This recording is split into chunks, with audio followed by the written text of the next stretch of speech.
saya belajar semuanya dari Mbak Mira. Jadi memang beliau kan baik banget ya dan sangat mau berbagi ilmu. Jadi selama 7 tahun di sana saya berusaha menyerap sebanyak mungkin yang bisa saya serap gitu. Jadi pengaruh dia kepada saya memang besar sekali. Ada cerita para puan. Dimulai dengan memberi workshop kepada murid SMP dan SMA, dimulailah juga perjalanan karir Mandy Marahimin di dunia film. Sempat bingung mau jadi apa, tapi ternyata kemampuan dan kesukaan berhitung dan menggunakan Excel malah membuat Mandy sukses menjadi produser dengan beberapa film yang hits di Indonesia. Dia bekerja layaknya gurita, produser. Tapi bagaimana ya seorang Mandy itu bisa membagi waktu, mengatur emosi, dan mewujudkan mimpi-mimpi besarnya? Tanpa berlama-lama lagi, langsung kita cari tahu dari ceritanya. Hai Mbak Mandy. Halo. Mbak Mandy apa kabar? Baik. Kita terakhir kali ketemu yang aku ingat itu bahkan sebelum pandemi. Itu kayak berarti 4 tahun. Sebelum pandemi 5 tahun yang 5 lalu. tahun lalu. Berarti 5 tahun lalu. Iya. Dan akhirnya kita ketemu lagi sekarang. Terima kasih banyak ya Mbak Mandy. Sama-sama. Buat waktunya. Senang bisa kesini. Iya. Mbak Mandy, hal pertama ya pas aku sama teman-teman itu cari-cari soal, kita pengen tahu seorang Mandy Marahimin sebelum ketemu langsung.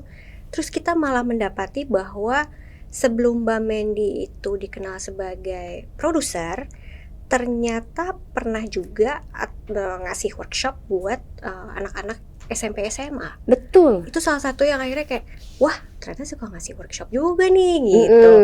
Itu boleh cerita nggak sih Mbak, itu mulai ngasih workshopnya apakah ketika udah lebih berkecimpung di dunia film kah, sebelumnya kah, atau gimana tuh Mbak? Jadi waktu saya bikin workshop buat anak SMP SMA, itu saya masih kuliah. Masih kuliah malah? Masih kuliah. Tapi waktu itu saya sudah tahu saya mau masuk ke film. Tingkat berapa tuh Mbak berarti? Waktu itu tinggal skripsi sih. Tinggal skripsi. Tapi saya udah tahu saya mau kerja di film gitu. Jadi kebetulan ada alumni yang bikin sebuah yayasan namanya Yayasan Popcorner Indonesia. Kemudian di Yayasan Popcorner Indonesia itu mereka fokus ke budaya pop untuk anak muda. Oke. Terus mereka tanya, ada ide nggak? Terus aku bilang, pada saat itu film Indonesia tuh nggak ada. Tidak ada film Indonesia di bioskop. Oh oke. Itu tahun 99. Cuma ada satu film Indonesia waktu itu, Kuldesak. Oke, iya. Jadi sangat membingungkan kalau mau kerja di film tuh kerja kemana gitu, karena tidak ada outletnya. Akhirnya saya pikir, oke, saya ingin mengajukan proposal bikin workshop film pendek untuk anak SMP SMA. Sebenarnya karena saat itu saya juga nggak tahu cara bikin film, karena saya kan nggak kuliah film. Saya kan kuliahnya di komunikasi UI. Jadi saya juga penasaran gimana sih cara bikin film gitu. Akhirnya kita kerjasama dengan beberapa IKJ, mahasiswa IKJ, dan bekerja sama dengan beberapa filmmaker yang sudah established di dokumenter atau kayak Mas Riri Riza gitu, untuk mengajar dan menjadi mentor di workshop film itu. Jadi sambil bikin workshopnya, saya sambil ngamatin sebenarnya, sambil belajar. Oh gini caranya bikin film, prosesnya, walaupun itu proses yang sangat disimplifikasi. Nah melalui workshop itu saya kenal dengan Mbak Mira Lesmana, karena Mas Riri Riza jadi pembicara di situ. Kenal dengan Mbak Mira Lesmana, dan Mbak Mira Lesmana waktu itu ngobrol nawarin, tertarik nggak untuk kerja di Miles Films. Kita lagi mencari publicist untuk film SMA yang itu ada Padangan Cinta. Tentunya saya langsung bilang tertarik gitu. Ya udah, ini dia kesempatannya gitu, karena memang industrinya waktu itu baru bangun kan. Jadi memang semua kesempatan itu langka gitu. Kalau sekarang kan pekerjaan udah banyak gitu. Tapi waktu Mbak udah terpikir sepertinya gue mau masuk film nih gitu. Waktu itu tapi belum terpikir juga akan megang fungsi atau peran apa di dalam industri itu, berarti belum. Tapi ketertarikan ke situnya udah ada. Ketertarikannya udah ada. Karena apa tapi ketertarikannya Mbak? Jadi awalnya tuh saya masuk komunikasi UI pengen jadi jurnalis. Pengen jadi wartawan feature gitulah ya. Terus saya masuk komunikasi UI, saya mendapatkan data-data dan fakta bahwa masyarakat Indonesia tidak membaca. Iya, literasinya kurang. Literasinya kurang. Di titik itu saya langsung mikir, terus saya nulis buat apa? Siapa yang mau baca? Siapa yang mau baca? Oke. Gitu. Gimana caranya saya bisa, waktu itu saya masih punya ambisi, sampai sekarang sih masih punya ambisi, ingin membuat sesuatu lah buat dunia, membuat perubahan lah, apapun sekecil apapun gitu. Gimana caranya saya melakukan itu kalau tulisan saya nggak dibaca Oke. sama orang banyak Iya. gitu. Tapi di saat yang sama juga ada teori di komunikasi bahwa ada namanya needle point theory, bahwa produk audiovisual itu sangat mudah diterima dan memang orang Indonesia banyak kan nonton audiovisual. Oke. Nah waktu itu saya mikir, oke, saya mau jadi jurnalis TV deh gitu. Oh iya. Awalnya begitu, Iya. udah pindah. Nah suatu hari saya iseng pergi ke tempat penyewaan laserdisc, masih laserdisc waktu itu, penyewaan laserdisc, minjem film judulnya Raise the Red Lantern, Oke. yang dibikin oleh Zhang Yimou dari Cina, dibintangi oleh Gong Li. Saya nonton, dan abis nonton tuh saya terpana, karena saya belum pernah merasakan impact emosi sedemikian besarnya, Oke. gitu. Dan saya langsung merasa impact seperti ini yang saya ingin berikan kepada orang. Wow. Jadi saya langsung mikir, oke, kalau gitu saya mau bikin film. Abis itu udah langsung ke film, sampai sekarang. Cuma gara-gara nonton satu film itu. Jadi nggak ada keraguan ya. Kadang kan kita merasa bahwa emosi kayak gitu, wow, gue pengen nih gitu. Tapi ketika di usia-usia masih muda kan kadang kita bisa terdistract ya Mbak. Kayak, oh tapi ternyata ini kayak menarik juga deh. Terus akhirnya impact atau emosi yang dirasa waktu itu mungkin jadi berkurang. Ada ketertarikan yang lain. Sebenarnya sempat kepikir mau, kalau waktu itu industrinya nggak ada, sempat kepikir apa saya menjadi scholar di bidang film. Oh oke. Sempat kepikir gitu karena industrinya nggak ada. Tapi begitu saya mau lulus kuliah, industrinya bangun, saya Pas langsung banget merasa, semuanya ya. wah ini pas banget, ya udah dimasuk gitu. Tapi memang dari awal pengennya tuh bikin gitu. Kalau pas ketemu Mbak Mira, kan ditawarin tadi ya, katanya Mbak Mendy. Apa yang menurut Mbak Mendy, apa yang bikin Mbak Mira sampai mau nawarin ya? Nah, menurutku karena waktu itu kan dia mau bikin Ada Apa Dengan Cinta, yang adalah untuk anak-anak SMA. Jadi dia mencari publicist yang mengerti anak-anak SMA. Oke. Mungkin karena dia merasa saya deket sama anak-anak SMA. Ya memang deket sih waktu itu, deket banget sama anak-anak SMA, SMP, SMA. Saya orang yang pas gitu, karena bisa bicara bahasa mereka gitu. Karena workshopnya itu juga mungkin mereka seneng ya, merasa fun. Jadinya sebenarnya di kantor Yayasan Popcorner itu mereka suka datang ngobrol, kadang-kadang curhat, kadang-kadang kelaparan, kita beliin makanan gitu. Tapi ya kita jadi sering berinteraksi sama mereka, jadi kenal gitu, jadi tahu, oh anak SMA lagi suka ini, lagi excited sama ini, concernnya ini, saat itu jadi tahu banget gitu. Mungkin karena itu Mbak Mira jadi merasa saya orang yang tepat untuk jadi publicist Ada Apa Dengan Cinta gitu. Apa sih pekerjaannya waktu itu Mbak pas akhirnya bergabung tuh? Waktu itu publicist itu mengurus marketing dan komunikasi untuk filmnya. Jadi pertama bikin strategi. Ini gimana cara mengkomunikasikan film ini ke anak-anak remaja, SMP, SMA.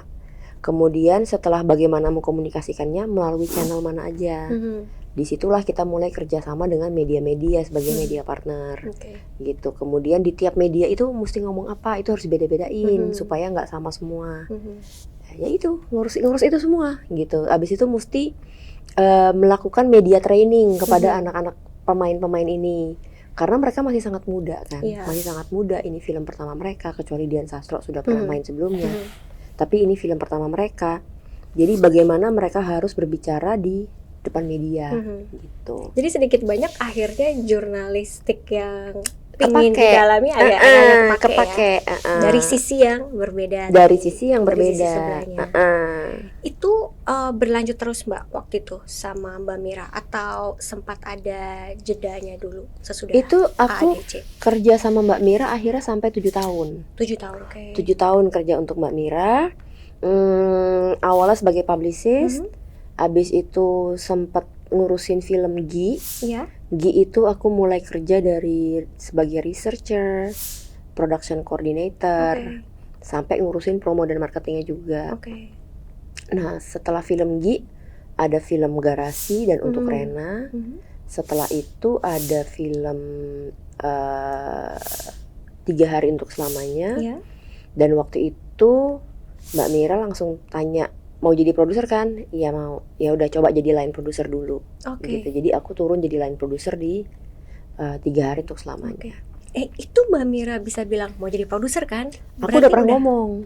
Aku udah pernah ngomong. Jadi emang Mbak Mira tuh suka nanya, kamu sebenarnya di film mau jadi apa gitu. Waktu pertama kali aku masuk dia nanya mau jadi apa. Aku cuma bilang pokoknya aku mau bikin film gitu. Terus dia, oh ya udah oke, belajar dari sini dulu deh gitu. Terus lama-lama Mbak Mira suka nanya kan secara berkala. Jadi kamu udah memutuskan belum mau jadi apa gitu. Terus aku cuma gini, kayaknya kalau sutradara enggak. Tapi aku enjoy banget bikin jadwal sama bikin budget. Aku bilang gitu. Aku suka banget Excel. Terus dia langsung, oh kalau gitu kamu jadi produser. Oh gitu ya Mbak. Oke deh, saya mau jadi produser gitu. Nah di situ mulai belajar sama dia bagaimana cara jadi produser gitu. Mbak, tunggu. Ini kan saya juga kerjanya di media dan jurnalis ya. Sebagian besar kami itu kadang tidak terlalu biasa pakai Excel malah. Tidak terlalu biasa, borderline tidak terlalu suka gitu kan. Tapi Mbak cerita dari komunikasi menjadi jurnalis, tapi suka banget sama Excel. Iya. Itu di tengah ketika udah mulai ngurusin media, terus terlibat dalam film, atau memang awalnya dari dulu emang secara karakter suka budgeting, bikin. Jadi pertama kali aku kenal Excel. Jadi gini, waktu zaman SMP SMA kan memang ada kelas akuntansi. Iya. Nah, aku tuh enjoy kelas itu, walaupun waktu itu belum Excel ya bentuknya. Iya. Nah, waktu aku kuliah, pertama kali aku pakai Excel itu gara-gara kita jadi panitia ospek. Penerimaan mahasiswa baru. Nah, waktu itu aku ketua panitia dan kita bikin sistem gimana supaya di setiap acara ospek itu mahasiswanya itu dikelompokkan berbeda-beda dan tidak pernah saling bertemu. Untuk melakukan itu pakai Excel, jadi namanya dimasukin, kita pakai formula. Di situ saya langsung, wow ini hebat sekali ya Excel gitu. Terus jadi seneng. Nah pada saat ngerjain workshop film kan saya harus mengatur jadwalnya si anak-anak ini ketika bikin film. Jadi kelompok 1 syuting kapan, editing kapan, ini kapan tuh kan mesti diatur. Saya enjoy banget itu. Dan itu sebenarnya salah satu basic skill yang juga harus dimiliki produser ya. Betul. Karena harus memanage banyak hal ya Mbak. Memanage banyak hal. Well, mungkin ada teman-teman produser yang nggak terlalu suka Excel juga dan itu nggak apa-apa. Mungkin mereka jadi punya teman yang lebih jago di Excel dan membackup mereka, itu juga nggak apa-apa. Tapi kalau saya memang saya seneng langsung ngerjain budget dan jadwalnya itu gitu. Mbak, mungkin kawan puan di luar juga kan banyak yang tertarik dan pingin tahu, tapi kayak terus ngapain aja sih, mengatur apa aja sih seorang produser itu. Aku tahu pasti harus mengatur people nih dan budget. Tapi apalagi sih Mbak yang sebenarnya harus di jadi produser itu pekerjaannya mulai dari awal sekali bersama sutradara mendevelop cerita. Jadi ketika pertama kali sutradara datang dengan cerita itu kita develop sama-sama. Jadi walaupun mungkin penulisnya bukan kita langsung, walaupun ada produser yang juga menulis, penulisnya bukan kita langsung, tapi kita ikut memberikan feedback dan memberikan perspektif dan menjadi teman diskusi. Maksudnya kalau sutradara ragu dengan satu adegan, dia bisa tanya kita dan kita bisa diskusi bareng gitu. Jadi membentuk skenario menjadi bentuk yang lebih baik. Setelah itu mulailah hiring. Jadi kita yang melakukan hiring gitu. Pertama yang perlu kita hire itu biasanya si line producer. Line producer ini yang akan melakukan hiring kru-kru lainnya sesuai dengan persetujuan kita. Nah tentunya setelah itu mengawasi proses praproduksi. yang memang ribet banget dan banyak detailnya dan melibatkan banyak orang, banyak ego, itu mesti di-manage satu-satu. Pada saat syuting sebenarnya udah nggak terlalu banyak pekerjaan produser. Oh, oke. Pada saat syuting itu produser cuma memastikan apa yang direncanakan berjalan dengan baik. Tentunya pasti ada masalah. Masalah itu pasti muncul. Yeah. Jadi tinggal problem solving aja. Tapi semua itu sebenarnya perencanaan harus diselesaikan di praproduksi. Nah, pasca produksi sama dengan proses development, mengawasi editing, membantu membentuk supaya editing filmnya mencapai hasil yang maksimal, Yeah. sampai filmnya jadi. Nah, kalau di luar Indonesia, setelah filmnya jadi, produser itu menjual filmnya ke sales agent atau distributor. Oh, oke, ya. Jadi mereka yang mendistribusikan filmnya, produser tinggal bikin film berikut. Oke. Tapi di Indonesia kan tidak ada nih sales agent atau distributor. Oke. Jadi produser kemudian punya tugas tambahan mendistribusikan filmnya. Oh, gitu, Mbak. Bikin promonya, strateginya bersama publicist, mempromosikan sampai mengatur supaya setiap bioskop mendapatkan filmnya gitu. Ah, oke. Kalau dari ceritanya Mbak Mandy ya, seberapa besar akhirnya pengaruhnya Mbak Mira ya dalam hal Mbak Mandy akhirnya bisa punya semua knowledge dan skill itu? Besar banget. Saya belajar semuanya dari Mbak Mira. Jadi memang beliau kan baik banget ya dan sangat mau berbagi ilmu. Jadi selama 7 tahun di sana saya berusaha menyerap sebanyak mungkin yang bisa saya serap gitu. Jadi pengaruh dia kepada saya memang besar sekali. Apa Mbak yang akhirnya sepertinya kayak, wah ini yang Mbak Mira lakukan ini ternyata kalau ngelihat sekarang, oh gue belajarnya tuh dari Mbak Mira nih. Yang paling penting, yang paling aku rasakan adalah sebenarnya bagaimana menilai cerita pertama. Bagaimana bicara sama orang, dan bagaimana melakukan promosi. Bagaimanapun beliau itu salah satu produser Indonesia yang paling jago promosi. Oh, oke. Gitu. Jadi saya juga belajar banyak dari beliau di sisi itu gitu. Oh, oke. Menilai cerita. Maksudnya menilai cerita itu gimana sih, Mbak?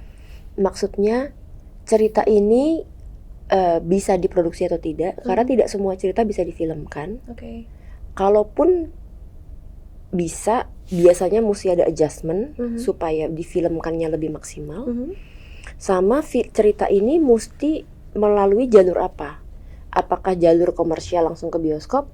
Apakah jalur festival? Atau justru langsung kita jual ke TV? Atau sekarang kita langsung jual ke OTT gitu. Jadi menilai si potensi cerita ini, audiensnya siapa, seberapa besar, dan melalui jalur yang mana gitu.